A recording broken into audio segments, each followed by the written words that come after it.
Hello, Mr. Padnute. It's a pleasure for you to be joining me today. I really appreciate you making yourself available for the interview. How are you doing today? You know, uh, it's been a kind of a quiet day for me, Robert, and I've kind of needed that. But I know things are very difficult for you right now, and that's what we're going to talk about today. You are currently under an extradition warrant. There's a warrant for your arrest in the Commonwealth of Virginia, and you are currently under threat of being extradited to Virginia. You live in Washington State right now for failure to pay your basically $1,836 in child support arrears, and the amount that they want you to pay is ultimately, is much more than that. But we'll get to that Hmm. in a little bit. But first, I kind of want to get into your background. Sure. How long have you been divorced for? It'll be 19 years in October. Okay. So October 1995 okay, how was the final decree. We separated in June or July of 1993. So we've actually been separated about 21 years and legal and formally divorced for almost 19 years. how long were you married for? It was about 7 years. How old were both of you when you got married? I was 22. Oh, and how old was she? 2 years younger, a year younger. Okay, so she was 21 years old. Yeah. Did you had kids almost right away? I guess, or were there? I'm sorry, were there already kids involved at that point? I guess your children are now 20, in their late 20s, correct? Yeah, my children are now 27 and 28. Okay. It's kind of a tragedy. When we got married, she was 6 months pregnant. I Hmm. I knew her for 6 weeks, and she was pregnant after 6 weeks. Okay. It was kind of a tragedy. It wasn't supposed to happen that way. Right. Um, Just as a question, you don't have to answer this if you don't want to. Did she say she was using birth control when she got pregnant? yes. So okay. So it was a happy Eh, accident, so to speak. Or Yeah, and it was shall we say? it was the 80s and free love. It was 1985 and free love and all that. And I was on active duty in the military. I was living in Newport News, down in Newport News, Virginia, and it was, I was running around. I had a Corvette and got Yeah, myself into a Corvette. lot of trouble. I see. Okay. I was young and stupid, and Right, sure. And so she became pregnant, and that was the reason why you got married. Was that the main driving yep, force behind you getting married? Okay. yep. I would never have. I was not. My plan. I was never going to get married until I was 35. I Sure. was going to go out, have my fun, grow up first, and then find somebody to grow old with. That was my plan. I see. Hmm. Okay. So you got married Hmm. when she was pregnant, um, and you had another child with her, correct? Yes, we did. Was And that and the two children, my two boys, they're really good young men. I really have good nothing but good feelings and hope the best for both of them as they travel through life. So that's the upside from the marriage. well? Yeah, It- they're your kids for crying yeah, out absolutely. loud. I don't mean to diminish anything from that by asking you these questions. I just Okay. these are questions that people ask in situations like this when you're talking about long term Certainly. life things that happen to men. So, and again, if there's any questions you don't want to answer, please tell me. I won't ask them. Okay. But anyway, so how much longer after your first child was born was the next child born? 14 months. Okay, so it was in quick succession. Did she say she was using birth control at that time as well? Uh, I don't think we were that cautious Okay, at that so time. well, you were both young, so it was Yeah, we were young and kind of pig-headed and not being all that smart or cautious and not really thinking about our future and long term. I was very immature back then. sure. Yeah. Okay, so when in the how long were you married for in total? How many years were you all married for? Well, we got married in November 1995. Um, sorry, 1985. I'm sorry. Right, of course, yeah. And my firstborn was born in February of '86. The next child was born in April 1987. I was on active duty in the military. We were transferred up to New York in 1989. I discharged from the military in 1991, and we lived in New York for 2 years until 1993 in White Plains, New York. And then we had a big blowout. She moved to Virginia Beach. We used my VA entitlement and bought a house for her and the boys to live in Virginia Beach. She still loans that house and lives there. She's making an income off of that house. Yeah. And then we divorced. We separated, filled out all the agreements, battled back and forth for 2 years while I stayed in New York. And then the divorce decree was finalized in October of 1995. Okay, so a total of 10 years you were married for. Yeah, 10 years we were legal married, and about 8 of those years we were together. If you don't mind me asking, what was the reason for the blow-up, for the disagreement? Yeah, there's a lot of different factors that contribute to failure of any relationship. Sure. And I'm sure that she and I both own our share of those things. Again, you were young, Yeah, youth. There was just a lot of contributing factors, and it was not a marriage made in heaven. You got divorced, and so was there any custody battle at all after the divorce? Was there any contention over who's getting custody? Were you in agreement on that she was getting custody, or was that just assumed? I think it was kind of assumed that they would live in Virginia Beach, and for the first year or so of our separation, so from June of '93 until the summer of '94, I was looking for a way to move to Virginia, and I was hoping to maybe find a way to reconcile the relationship. And I was applying for jobs down there, and because I wanted to be closer to my kids, I ended up driving down to see them every weekend. For every other weekend, I drove 400 miles each way to spend the weekend with them, and then she would go off and spend the weekend with her boyfriends. But custody battles, not really. I think it was kind of just assumed that the custody would be granted to her and that I would be the non-custodial parent. That was just kind of the way it always was. We actually, most of our battles in formulating a divorce decree and a settlement were mainly about money and control. And they still are to this day. Here we are 20-something years later, and it's about money and control and winning. Sadly. So you were out of the military at this time. You started. You went to school yourself, I assume, right? No, I do not have the benefit of a college degree. No. Okay. But my peers do, and I generally work at the senior and advanced computing level. I work with people with master's degrees and PhDs all day long.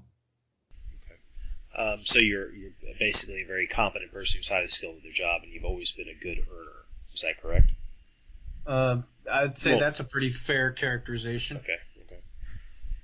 So you get put on your child support obligation is obviously placed on you when not long after you are divorced. What was the amount that was first placed on you when you first got divorced? How much? Well, under our separation agreement, I paid her, I think it was $833 a month. That started in 1993. That was a lot of money back then. Yeah, well, in 1993, at the time, I was working for the New York Power Authority in White Plains, New York, and my salary was $42,000 a year. Okay, so your original child support payments were how much a year? You said $800 a month. Yeah, I think under the separation agreement, it started out at $800 a month. She kept asking for more and more and more. Eventually, I could actually go look this up if you want to, if it's that important. It's not that important. But why was she asking for more and more and more? Because you were making $40,000 a year at the time, right? I was making 42,000 working at the New York Power Authority. During the course of our separation, I had stumbled on a set of software skills and software engineering skills that I happened to be particularly good at, and I started a small business in New York. Right. And so she had the opinion that, oh, we're still legally married. I get half the business. I got you. Oh, you don't want to give me half the business? Then I want more money. And so it just kept going up and up and up. Eventually, by the time the divorce decree rolled around, I was obligated to pay $1,133 a month plus a 4% per year cost of living adjustment. And so when the divorce decree became final, that's what I had managed to let myself be roped into. Okay, and so this I was making this obligation went on for how many years? At $1,000 a month. You say it went up 4% per year. Yeah, right. And how long did this go on for? That went from 1995 until 2004. And then what happened? Well, by the time 2004 rolled around, I had some arrears. Understandably, that's a lot of money to pay every month. Yeah, and I had moved to Seattle, and then I moved to Idaho, to northern Idaho, where I lived for a long time.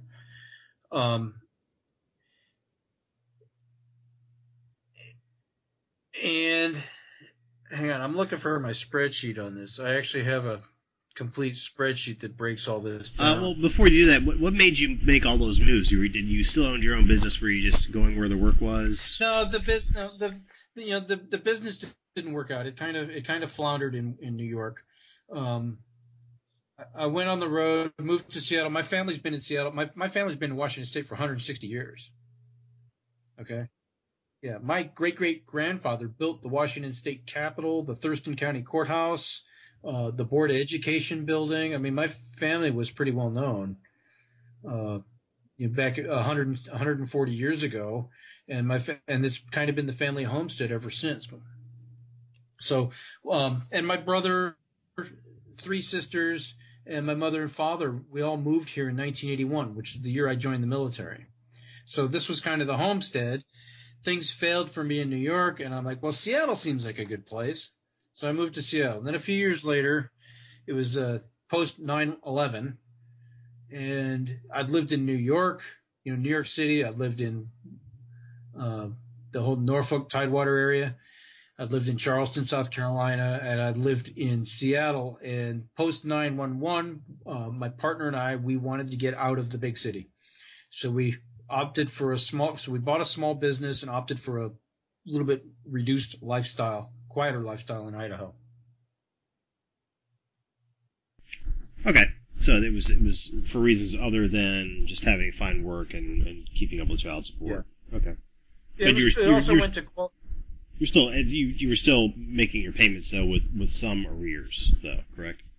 Yeah. Well, my income went down pretty substantially. I went from earning, in the 75 to 90,000 a year range. My income in Idaho dropped down to about 45, and I had an agreement with the state of Idaho that they wanted me to pay $800 a month. That's what they considered fair. But in the meanwhile, my child support obligation in Virginia was going up at 4% a year, and so I ended up behind. And in 2004, they extradited me to Virginia on failure to pay support. And how much were your arrears at that time? That's a point of contention. When it was all said and done, the Idaho records showed that my arrears was like $20,000. Okay, how old were your kids at the time? In 2004, the youngest was 17 and the oldest turned 18 in February of 2004. I was extradited to Virginia in June of 2004. So my kids were 17 and 18 at the time. And this is around the time that you voluntarily agreed to stay under a child support order in order to pay for your kids' tuition, correct? I was in jail. It wasn't voluntary at all. Okay, I was in jail. Okay, but I was in jail in Virginia Beach, and I was being assaulted. I was from Idaho, and therefore the people of color that were in jail in Virginia Beach decided that because I'm from Idaho, I'm a white supremacist. Oh, really? And I was, yeah. And my attorney would come to see me, and I usually had a black eye or a bloody lip. Did they think that you were And so some sort of like militia guy or something like that? Or Yep. Oh, Yep. God, that's terrible. Yeah. That's terrible. But there was at the time, if you would have just paid off those arrears, you would have been done with it. But you did voluntarily decide to help pay for the kids' tuition. Is that correct, or am I? Well, that was also, when we separated in 1993 and 5 through 95, that was another point of contention, and I had already agreed to that I would help with the college, and that was in my divorce decree, that it would probably continue until they were 22. Okay, so I wasn't really agreeing to anything new on that. What it did do was it basically reset my arrears. I cashed out. I borrowed money from my family, and I made a $25,000 and a $15,000 cash settlement, so a total of $40,000 in cash. We cleared up all the arrears, and I signed a new agreement that said we're going to if you pay the $40,000, we're going to reduce your child support to only $1,000 a month, and it continues until the kids turn 22. Okay, and that was the consent agreement, fundamentally, 2004. So, and you did start paying that, and yeah. But then you got into arrears again at some point, to the tune of $1,836. When did this happen? Well, no, it went up a lot. What happened was the one kid moved out of the house. He wasn't living, and the stipulations were that they had to attend college full time and live at home. When they weren't off at college, they were supposed to come home. In December of 2005, my youngest son completed basically half of one class in one semester, and my other kid decided to start going to college part time. And my ex-wife called me and informed me that she and one of the boys had a fight. He moved out of the house, moved in with his friend Josh. And she and I said, well, you're not in compliance with the child support agreement. It says they have to live at home and go to school full time. And I stopped making payments on it in about middle of 2006. Okay. Did you consult with your lawyer before that, or did you just stop? Well, and we petitioned the court in Virginia. Okay, I see. So you did go through the legal system. Yeah, and petitioned the court in Virginia. That was about May, and then July, I contacted my attorney in Virginia. He put in a motion for to get this cleaned up in Virginia. We went. The last time I was summoned, I got a summons to appear in court in Virginia for October 8th, 2006. I showed up, and I was told, and I was non-suited. And the judge refused to hear my petition, said, we're going to non-suit, lack of jurisdiction, you can go home, Mr. Patnaik. And then I started paying the child support again until about 2009. Okay. And then in 2009, I kind of fell on hard times. The economy dried up. Yep, of course. The world went, the real estate dropped. Everything. I mean, everything. Right. The economy went really downhill at that point. And then I was still living in Idaho. In November of 2010, they had me arrested again as a fugitive from justice for failure to pay support in Idaho. That was dismissed. And I realized then, okay, Greg, you still owe this money. The only way to get out of it is to go to Seattle, move back home with where your brother and sisters and parents are, move to the big city, get a big boy job, and just pay this thing off. And that was April 2011. At that time, I owed $39,137, I think it was. Okay, that was 3 years ago in April. And I've been making regular payments ever since. My balance is now $1,800. Okay.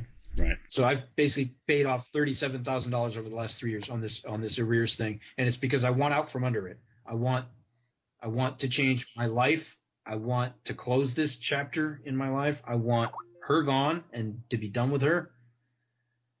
And I want to make good on paying this thing off. I want to be done with it. Okay, this is where things get interesting. You get this extradition order saying that, of course, you owe this money, so you're going to have to come to Virginia Beach and face a judge. And she is claiming that you owe $1,052,341 in past due child support. How did this happen, and how can they justify claiming that you owe this money? And how can they justify wanting to extradite you on what is really not that much money? It's only $1,800. Yeah. I got the money, but I've offered to pay it. I've got the money in my pocket right now. But they're not interested in doing it. They want you extradited to Virginia so you can face a judge where she is going to make the case that you owe over $1 million in past due child support. Is that how I understand this? Well, no, they've dropped that down to $140,000 now. Oh, okay. Very nice. But how very nice. The $1,052,000. Apparently, and without my knowledge, there have been 6 or 7 hearings in the family court in Virginia that I had absolutely no knowledge of. I've never ex parte hearings. You had no idea that they were going on, and she was there in front of the judge. Exactly. They don't send me a summons. They don't send me a notice. I've known about 2 of them. The 2 I knew about, one was April 19th, 2011, and I wrote a motion to the court, and I said, I'm not showing up, but here's my plea. And I faxed it to the judge and to the attorneys and all that, and I did the best I could with it. And there was one prior to that I knew about in 2006, and I went to Virginia, and they non-suited me and said, go home. We don't have jurisdiction. And then there's been like 5 or 6 other hearings that I had absolutely no knowledge of, where the judge would order me to pay $3,000 by next week, and then and I'll schedule another hearing. And you had no idea that this was going on. That's right. They never sent you any notification of this, and you were absent at the time. There was no. And did she instigate? Did your ex-wife instigate these hearings? Did her and her lawyer both? Did they schedule these things and make these things happen? Yeah, I would have to assume her name's on every. And I just received most of these documents day before yesterday. Okay, but and so I haven't been served due process. And my attorney in Virginia has complained about due process all along. He's like, you never provided service. You haven't done this. You haven't provided Mr. Patton with proper service. And if they would ask me politely to come and discuss this like adults, I'll be on the next flight. But I'm not the guy whose civil rights you are allowed to violate. I am sorry. I serve this country. I know my rights, and I defend those rights for every man and woman. So if you want me to come to Virginia, please serve me with a summons, and I will be there, and we can talk. But that as an aside. So there's been like 5 or 6, maybe 7 different proceedings in family court in Virginia, all in front of the same judge over the last 10 years. So there's been 6 or 7 hearings and proceedings where the judge would say, schedule a hearing in response to some petition or some motion on their end, and then order me to pay $3,000 for this and appear next week. Oh, you didn't next week. Well, you didn't appear. You didn't pay the $3,000, so I issue a capias and I find you in contempt and I order you to surrender yourself to the sheriff. And then 30 days later, oh, you didn't surrender yourself to the sheriff, so now I issue a capias and a warrant for your extradition. And this has gone on they just filed on Monday their response to my motion in Virginia. It's a 28-page response. And it contains all this stuff that I had I only had knowledge of 2 of these proceedings. So they're in the business of, I want to say, manufacturing a case and basically putting together a chain of evidence that looks incriminating, but under which I've never been served due process or given an opportunity to respond.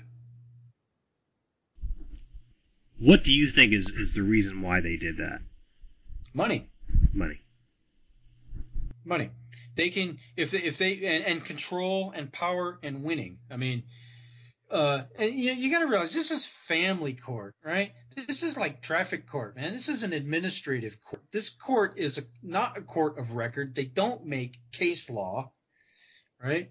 Family courts don't make case law, period, across the country. That's why there is no family law, and you can't go and say, look at in the War of the Roses, in Rose v. Rose, they did this, and you can't point to case law and say this is the way it's done. You have to go by it. Each family court is its own little private circus. And I think that's something that we need to fix. We need national case law in family courts. This is how it's done. It falls under federal guidelines already, right? They've got federal, interstate child support enforcement acts. They've got interstate guidelines for collection. They've got a whole bunch of federal law that governs what can be done, but they have a whole ton of, every court is a private little circus with their own truth about how it's done. And so there's no consistency from one court to the next. So what now? What now? You're awaiting extradition. You don't, as you said before, you're on the lam. Yeah. These people want to extradite you. What's your current course of action now? What do you hope to do now? Do you hope to avoid getting extradited? Perhaps, or if you do get extradited, what do you hope is going to happen? What do you hope to do right now to college? Well, I hope to not be extradited. What I really want to do is I want to go to Virginia and I want to argue this with the judge, okay, and with my ex-wife. I want to set the record straight. I want to fix this. I want to get out from under this thing. I don't like having a gun pointed at me. Okay, that's ultimately what I want to do and what I will do. I will finish paying off my obligation, but I'm not willing to cough up another $100,000 or $140,000 just because somebody thinks they're entitled to it. You mentioned in your press release, that we received a couple days ago, that you called her and she said that she didn't have enough money for retirement. That's true. And that this is something that she felt that this was an avenue for her to get money for the rest of her life. Why do you think that she feels she's entitled to this? If you don't mind me asking, maybe that's a personal question. I don't know. Obviously this is ridiculous to anybody listening to this, but obviously she felt she could use this as a mechanism to get more money from you, not for the benefit of the children, because they are not children anymore. Right. But she actually said over the phone, "This is for my retirement." Yeah, she says, "I don't have enough money in my retirement, and it's all my fault." This person, I'm going to avoid saying anything bad about her. I'm going to let the audience come to their own conclusions. I think that's what I have to do here. I can't slander anybody. Everybody has their own motivations for doing the things they do. I think in her case, she truly feels entitled and that she has the law on her side and that she will be vindicated and that I am such a horrible, bad person and I need to be punished, and she's going to use the courts to do that. Why do you think that she feels that you need to be punished? Well, you got to understand the family history with this particular bloodline that I'm talking about. There is a long line of misandry. Okay, it goes, and I witnessed this. I was part of this family for almost 10 years. The women in that family don't like to be crossed. Okay. They don't like, and they are, they're feminazis, if you will. They're just. Well, obviously, there's a huge sense of entitlement if she thinks that if she has the gall to demand another $1 million out of you when the children are in their late 20s. Well, I want to talk about that. I started to talk about the $1,052. Yeah, $1,052. Elaborate on that. You know, that's the number that they wrote on the face of the what I'm actually being extradited for is for contempt of court. Okay, and it's contempt of court for failure to pay support.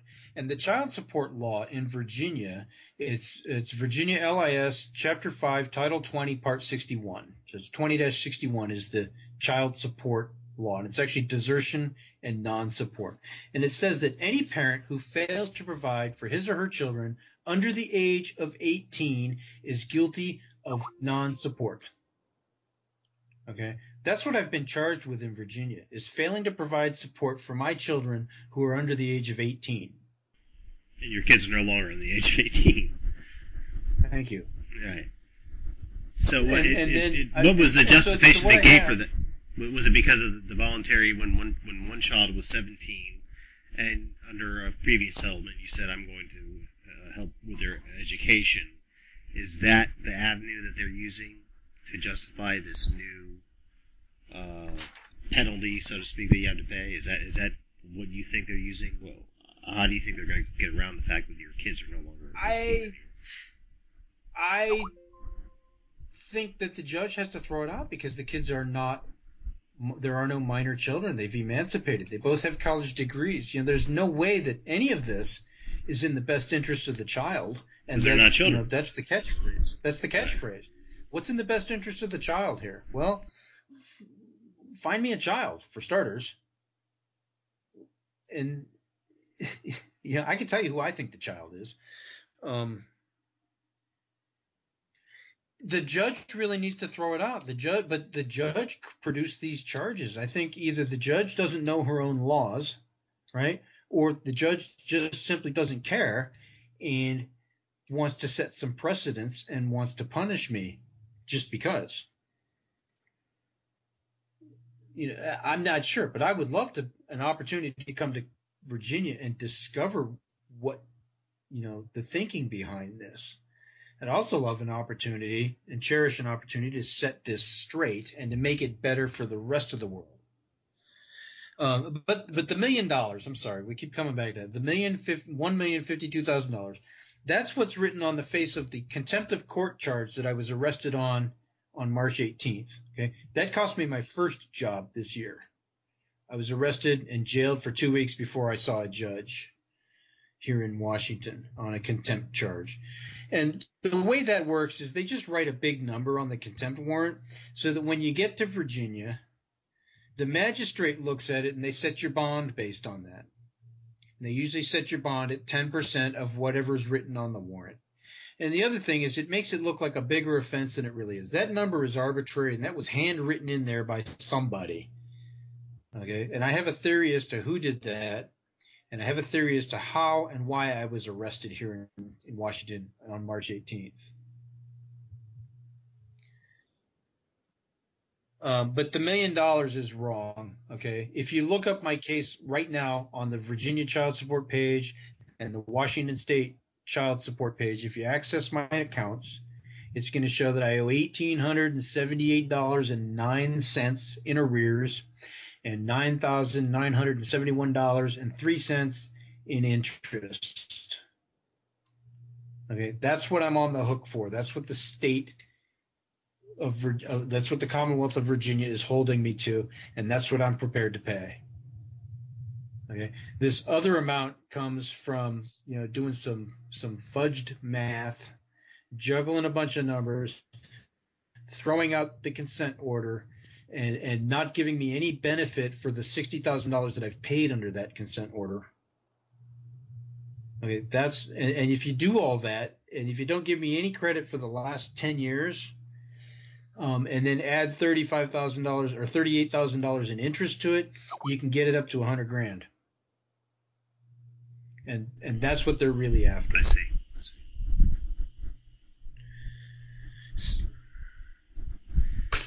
So, well, if that's, I mean, so you're, would you consider just coming to Virginia voluntarily and doing this, or are you just going to wait to be extradited? No, I'm prepared to come to Virginia voluntarily. I was looking at airline flights today. The problem is I've got a governor's warrant out here in Washington. Right? The sheriff's looking for me. Right. The sheriff's department is looking for me. And, I've been in contact with the sheriff via phone and an email, and I've sent him all the documentation on this. He knows I'm trying to fix it, right. But he still has a job to do. Sure. Nobody's done any kind of investigation into the governor's warrant and whether these charges in Virginia are even well-founded. They just rubber stamp these things. Right, sure. Okay. I've contacted Governor Terry McAuliffe. He's the governor in Virginia. I've contacted his office, and I received an email that says the governor delegates the authority for extradition. The governor doesn't make decisions on these things. That's been delegated to the courts. If you have a problem, please contact the court. Contact the family court. Okay? I've contacted my federal congressman. My congressman says, this is a state-to-state problem. So this is between the states. We can't help you at the federal level. Okay? So I contact, and that's Congressman Dave Reichart. I contact my state senator, Miss Pam Roach. Senator Roach says, this is a federal problem. I'm a state senator, and I can't help you. Okay? I contact the governor of Jay Inslee of Washington State. His office says, we don't make decisions about extradition. That's right. Delegated. And so, everybody who could do anything about this, and basically all the politicians do is pass the buck. Sure. And I'm at a loss as to what to do. I want to fix this. I want to come to Virginia and straighten this out once and for all. But I'm not willing to spend a year in jail over this. Right. Sure. I've got family that relies on me for their financial support, and I need to go find a job. Tell me about your family. Tell me, you say you have a mother that you're taking care of. Of course, you have your partner that you're helping support while she's going through school. Yeah, the love of my life, the one person on the planet, I think the two people on the planet that really believe in me, and they know me to be an honest and upstanding individual.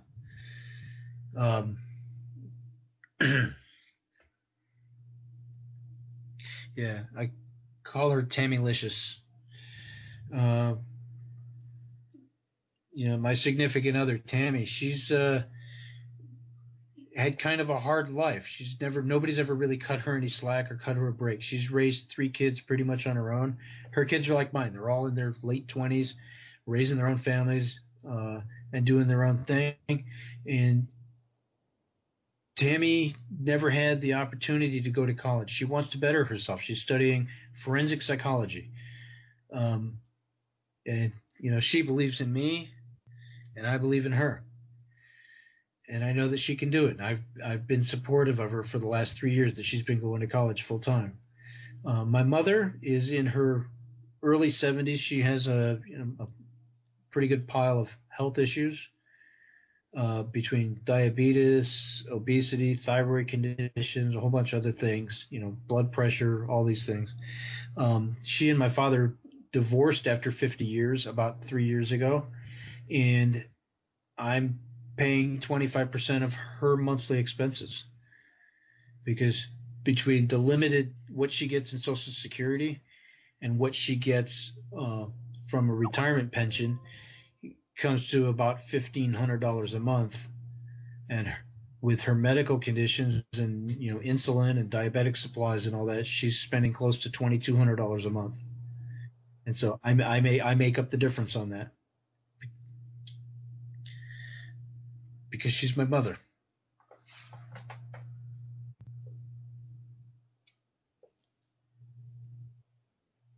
Thank you so much for joining us, Mr. Patnud.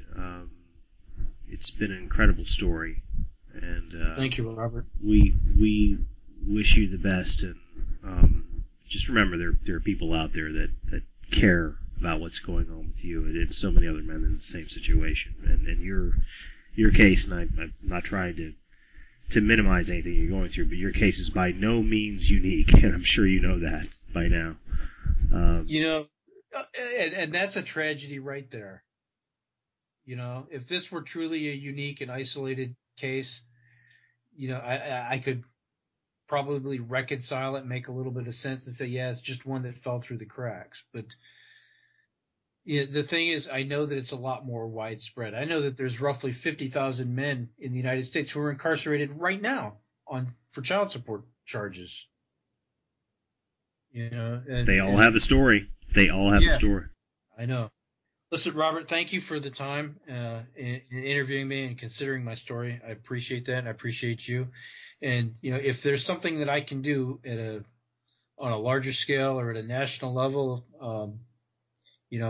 I'm ready to step up to the plate and do this kind of thing and be involved like this for the rest of my life. I'm done with this. We'll keep in touch. Thank you. Hello, Mr. Patnode. It's a pleasure for you to be joining me today. I really appreciate you making yourself